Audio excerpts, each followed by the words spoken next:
Hello, you're listening to Mike Madden on the Odd Show podcast.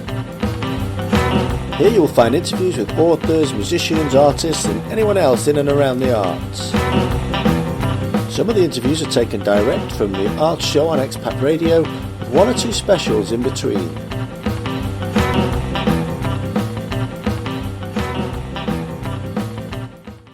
This show features Angus Crown and his latest album, Let's Fly. Hello, this is Mike Madden and the show is Words and Music. So this is the start, Let's Fly.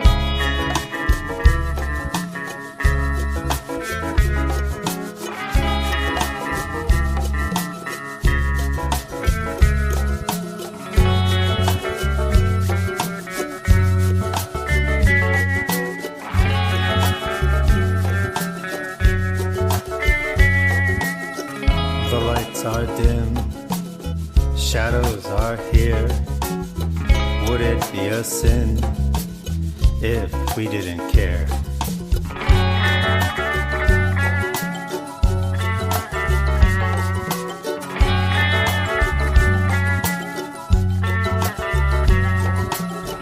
A soft slight touch, a long drawn stare.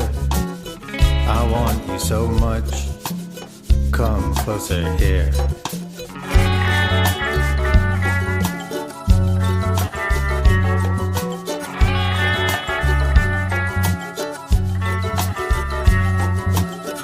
The mood might swing, but we'll still care. Why did we bring this hint of fear?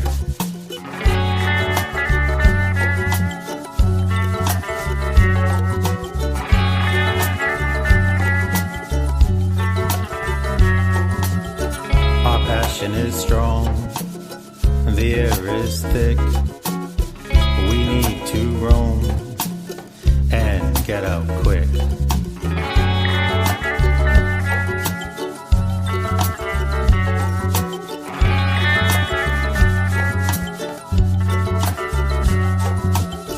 Will we just stop from unknown fear?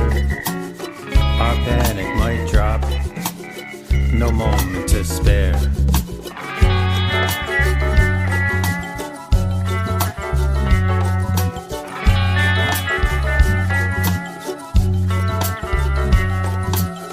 Our thoughts are strong around this crowd.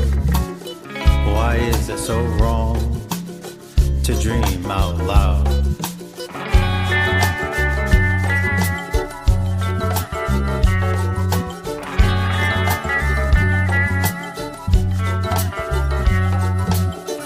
If we just go, their thoughts will roam.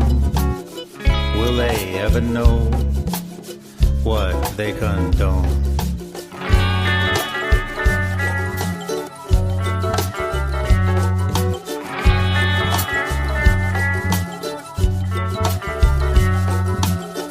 The crowd was low, the music was high.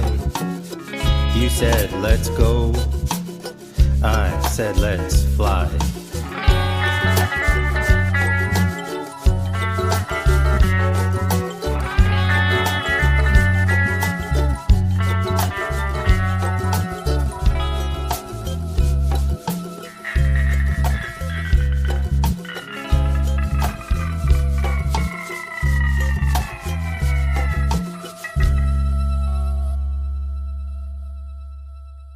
That was Let's Fly from the album Let's Fly by Angus Crown and the Family Jewels. And I am absolutely delighted to welcome back to the show, Angus Crown. Welcome back, Angus. Oh, thank you. It's glad to be back. Nice to see you again, Mike. Yeah, and you. It's been quite a while. There's a lot happened in between. What with this lockdown and we've Brexited as well since we last spoke. But when we did last speak, you were new to me in terms of the pioneer of ukelele punk. I noticed now that you're the godfather of this. And on your website, there's a great quote which says, there's a distinct lack of ukulele punk folk, which is great. That's absolutely spot on. How is the movement going? Well, I've become a godfather. Next, I think I'll be a duke, and then I'll be an earl, and then I just may take over. It's going well. I think, my sound and my music is so different and so unique and so quirky that once someone sort of hears it, they kind of capture the essence of the music. I'm excited to release Let's Fly. It's the fourth record in about 4 years. And so far, so good. There's some really good responses. As this actual record is a little bit more mainstream or crossover for me. So it's exciting to get more fans come through the doors that probably wouldn't have heard me unless I did a little different on this record. Yeah, and obviously you've got a band, the Family Jewels. What was the moment like when you said, "Hey guys, I've got a new genre based around the ukulele and rockabilly and punk"? Oh, it's interesting. It was exciting because these are great musicians and they have a breadth of knowledge and they go back. I mean, a really good musician understands different types of music. I think you can be a hard rocker but still love reggae, and vice versa. But these guys, they really do understand the flow of music and they really do understand the momentum of what I'm trying to do. So it was never really hard for them. Gavin Ross, who's my guitarist, is also my co-producer. He really brings the sound together. He's my age, early 50s. And so kind of we were brought up with some punk and we were brought up with the 80s. And so we understand melody and the unique aspect of how music can be from the perspective of the 80s. I think that was just a great time for music. Yeah, and your previous album that we spoke about last time you were on, Unobservant Idiot, which is still no doubt available. You opened a tour for that in Manchester and you went across to Sheffield, which of course in the UK, big hotbeds of indie music. So how did you find the music scene when you came across? I loved it. One of the things about my music, it is very quirky.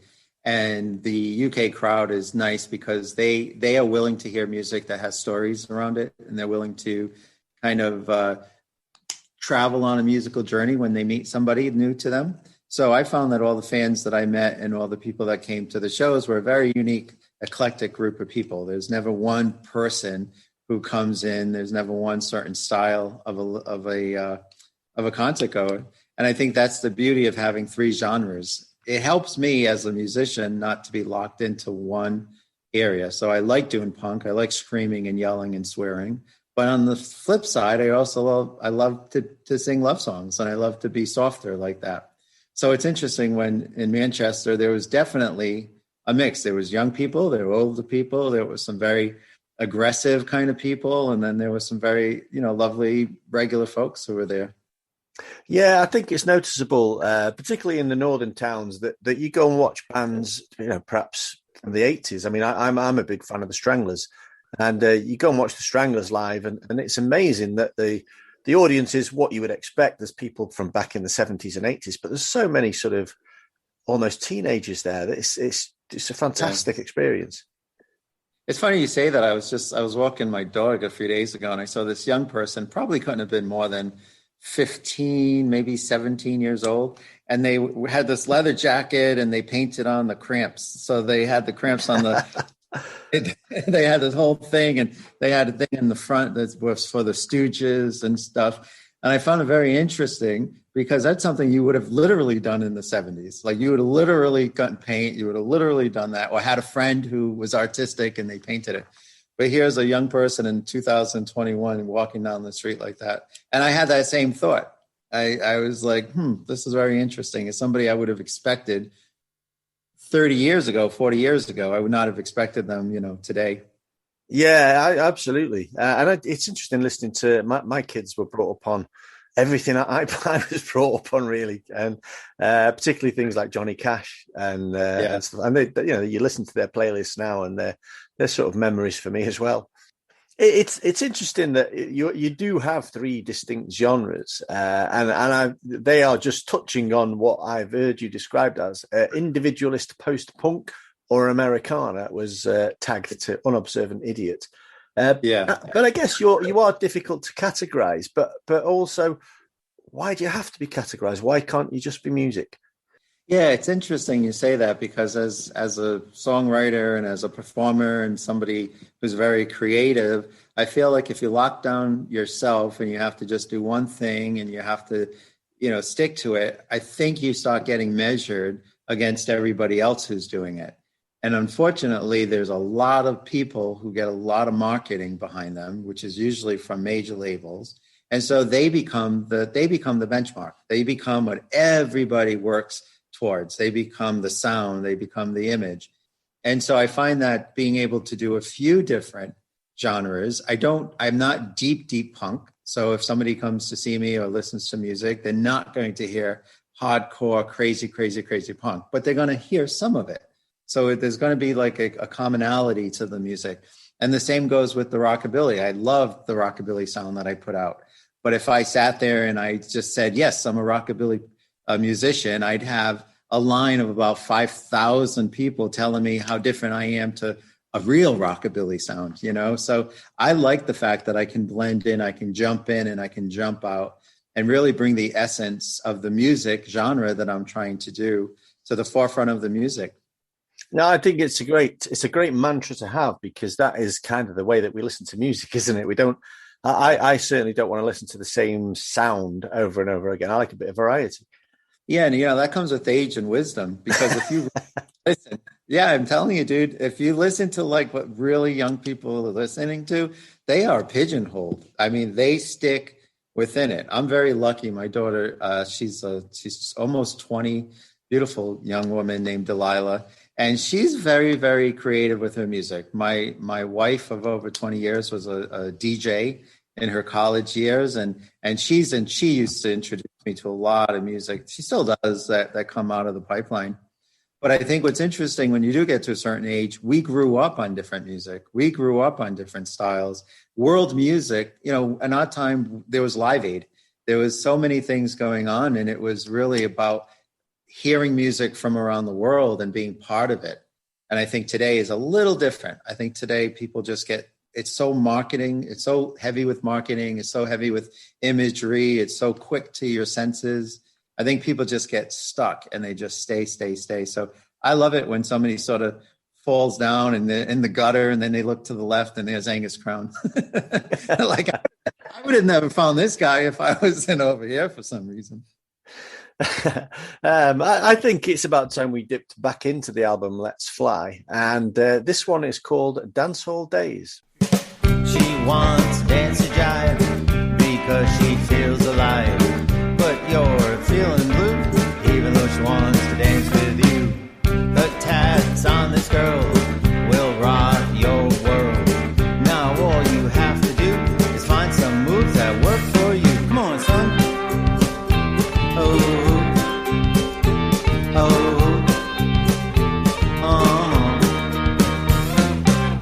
She has the perfect shape that lets you operate. So maybe a beer or two will change the non-dancer inside of you. The boys at the bar all want this sexy star, but she tells them to shoot because all she wants to do is dance with you. Come on.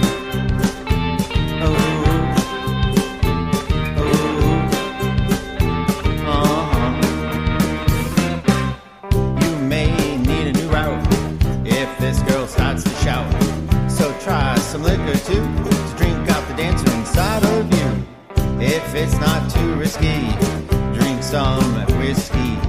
It will help you find the move with a girl that wants to dance with you. That's right.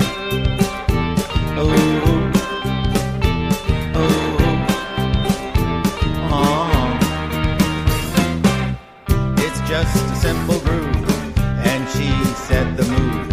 Open your eyes and watch the view of a girl that wants to dance with you. Make sure it's not too late, because she might escape. But the booze, it gave you legs, and now all you want to do is dance for days, yeah.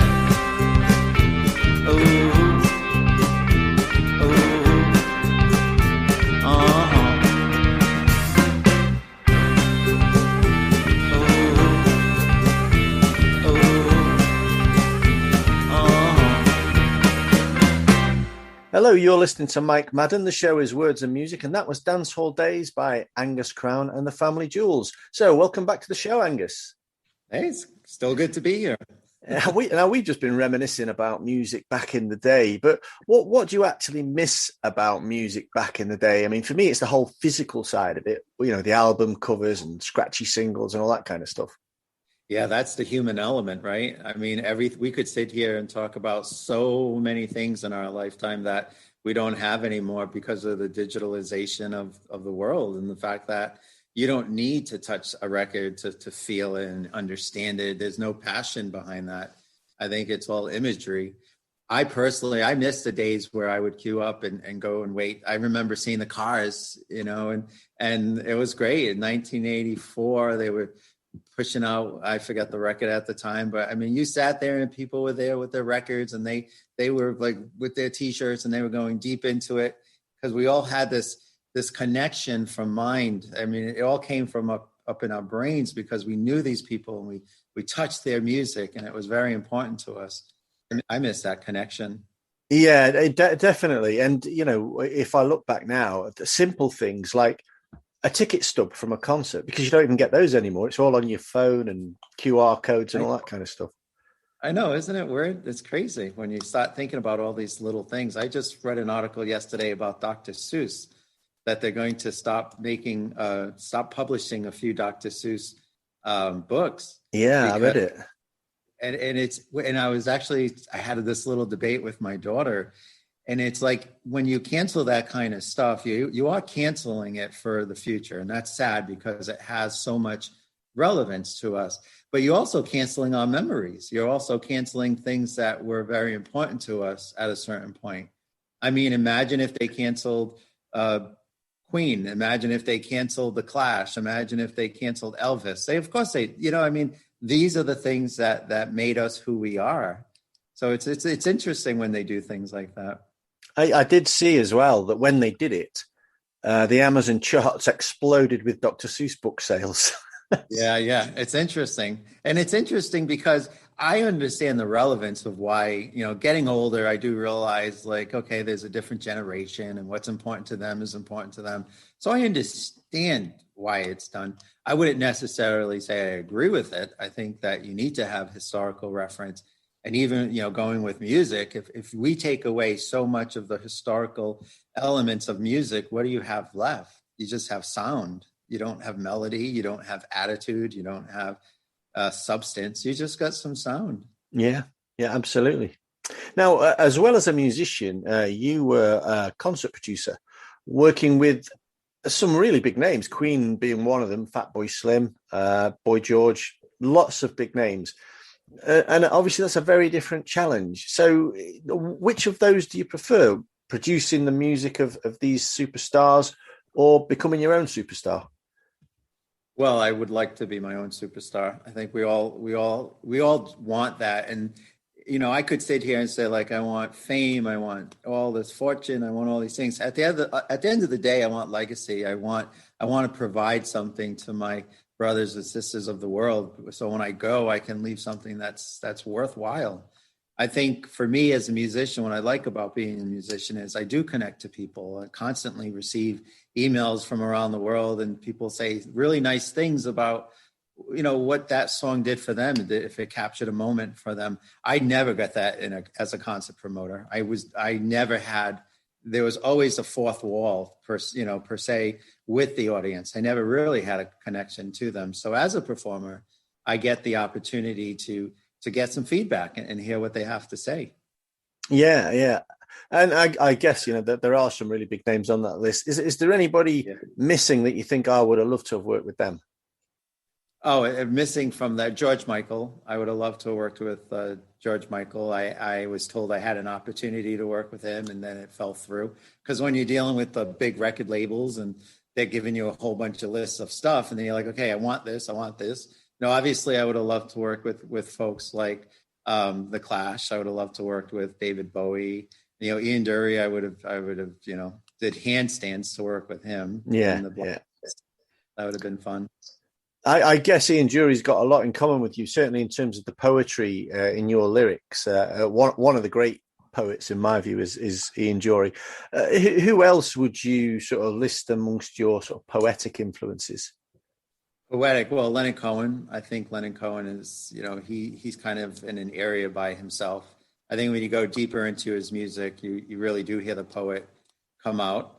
I listen. I have like a wide arrangement of music I listen to. Like on my Spotify list, I'll listen to Olivia Newton-John. I'll listen to the Beach Boys. I'll listen to who is it? Even Tracy Ullman. I mean, she's not a great storyteller, but her song "They Don't Know," and Christy McCullough, who I think Christy McCullough, she original version.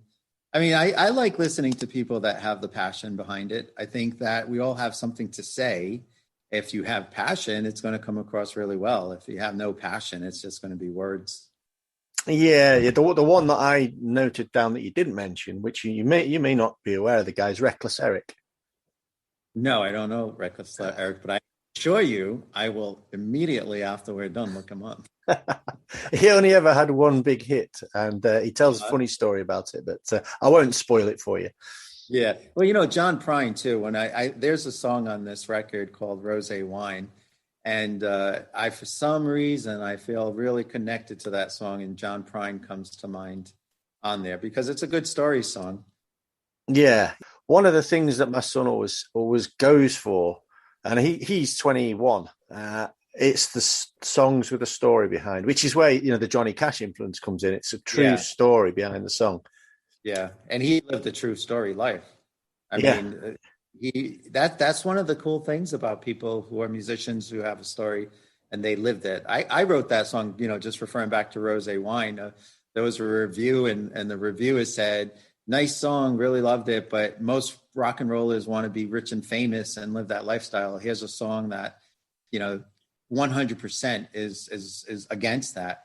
And I was thinking to myself, what an idiot, because I write a song. It doesn't necessarily mean that's really what I am and who I am. I mean, it's just not, you write songs, you just write songs and they just come to mind. So I do think someone like Johnny Cash, you listen to his music, it's pure. It really is coming from where he is. But, a guy like me can write a song and it doesn't necessarily mean I lived that moment. I don't want to be that guy I'm singing. Yeah. It is a moment in time, isn't it? Yeah, it is. Absolutely.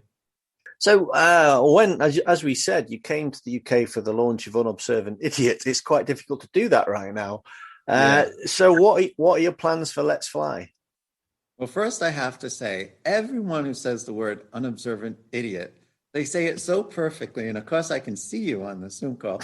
Like, thing about that phrase, unobservant idiot, that it's very endearing to me when people say the words, because you don't normally say it. Like, that whole thing. No, it's not an everyday phrase, is it? No, it isn't. But when you start thinking about it, you can actually use that phrase probably 500 times a day, just by the way you move and deal with people.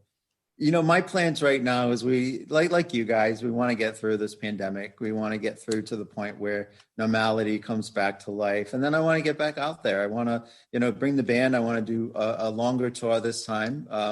I'd love to get to do some festivals. I'd love to get out there and do some, some spots that will get me a little bit more exposure in the UK market. But, my goal would be to get out there as soon as possible.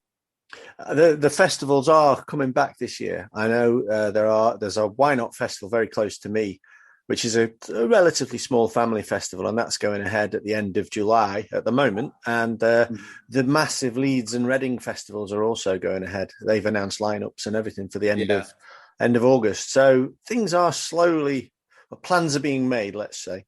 Yeah, I think we've all had enough. I think the reality of life, and I don't know how this will sound or come across, we're human beings, we're organic matter. I mean, it's not the survival of the fittest mentality, but we're going to deal with life. Like as a creature of Earth, we have to deal with life. And because we're humans, we have all of these outside things we love to do that play on our senses and play on our feelings and emotions. And I just think that, life is what it is. And if you lock us down as much as you have, I think we're all going to come out of this a bit, hazy and crazy. And hopefully that when everything does go back to normal, it's a new normal. It's something more exciting. Yeah, indeed. I think you're spot on that it's been too long. It's about time we did something exciting. Yeah, absolutely. It's been an absolutely fascinating conversation, as it was previously. We're sadly running out of time. So just recap. Let's Fly is the album. When can we expect to hear them? Well, you can obviously hear it now. It is on streaming platforms. So if you want to head to Spotify, it's everywhere. And you can also go to Angus Crowne, Crowne, and check out what's going on in my life and hear the music there too. I can highly recommend it. Very original and brilliant album. So, all right. It's time for us to go. So thank you so much for coming on, and do let us know when you do reach these shores, and I'll make sure I'll certainly be there. And I know certain of my friends who are also learning ukulele will be there as well. Oh, good. Good, absolutely. I'll give him a crappy lesson. I think they've had enough of those. Yeah. But it's been great talking to you, and look forward to hearing you again. We're going to play out with the single "Dreaming Is True."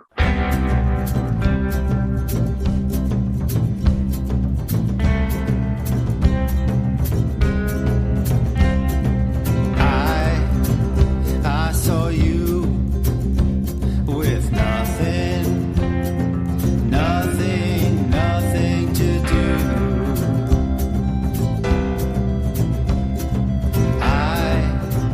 I want to go walking with you. I want to fall in love. I want to fall in love with you.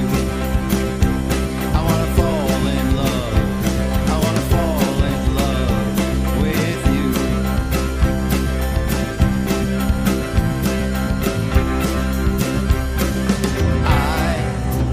I saw you were smiling at me too. I want to start moving towards you too. I want to fall in love. I want to fall in love with you. I want to fall in love. I want to fall in love with you.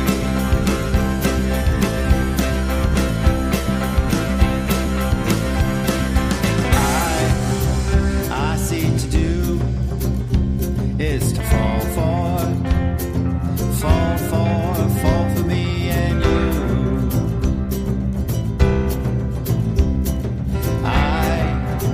I see through my dreaming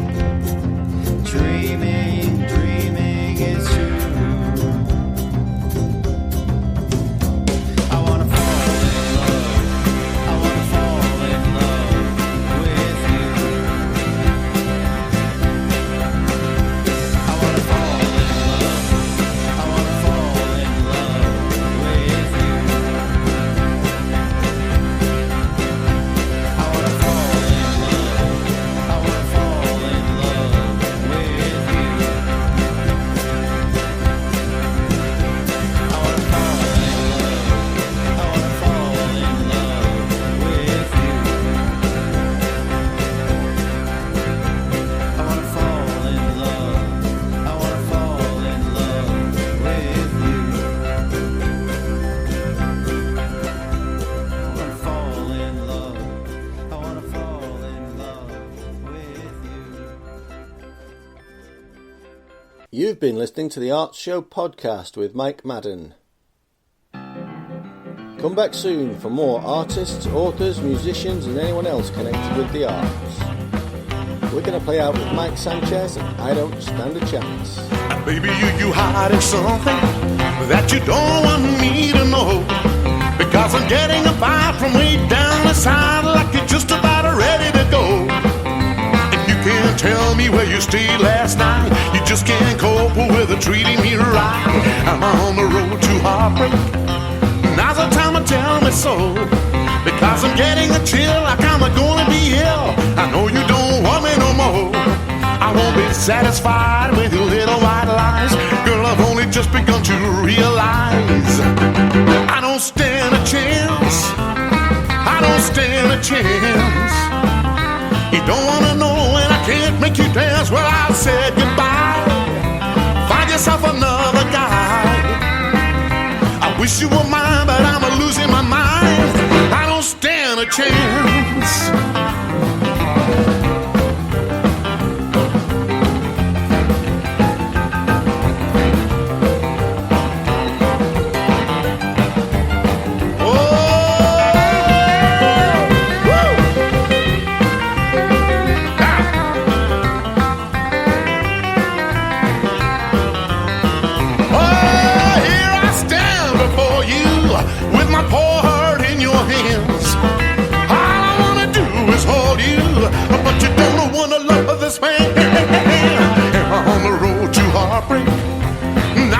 Tell me so, because I'm getting a chill like I'm gonna be here. I know you don't want me no more. I won't be satisfied with your little white lies. Girl, I've only just begun to